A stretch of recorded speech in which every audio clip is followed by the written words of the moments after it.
Maglalagay ako ng cooking oil. And meron ako ditong 2 egg. Lagyan ko ng asin. Haluin ko na.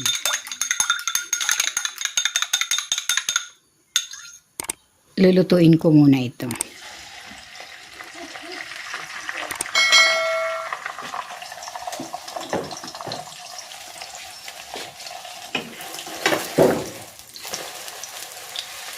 Ayan, okay na ito. Hahanguin ko na and then hihiwain ko ito into strips.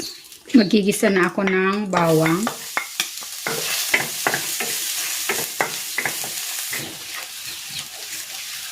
At ng sibuyas.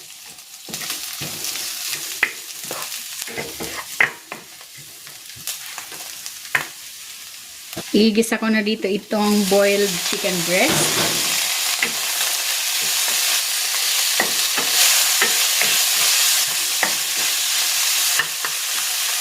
At ilalagay ko na din itong chicken liver.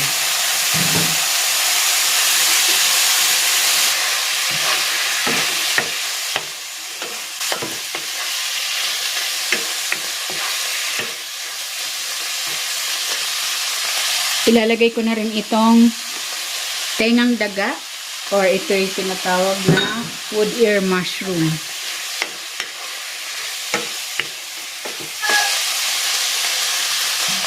Titimplahan ko ito ng toyo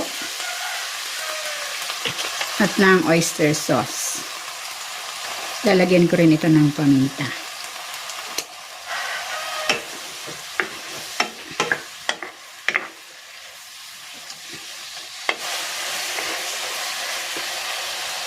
Maglalagay na ako dito ng chicken broth. Ito yung pinaglagaan ko ng chicken breast. Tatakpan ko muna ito para mabilis kumulo.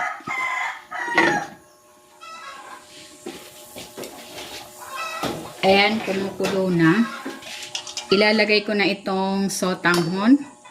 Ito ay binabad ko na sa tubig na hindi mainit. Room temperature lang.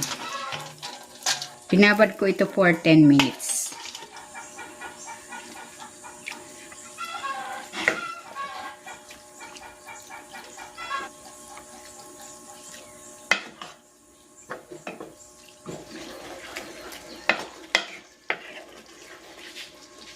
Ilalagay ko na dito itong carrots at itong bagu beans.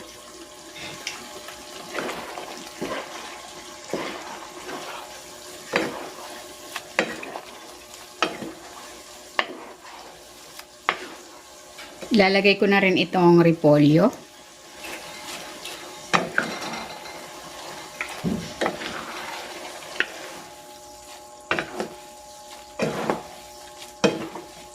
Then, ilalagay ko na dito itong egg.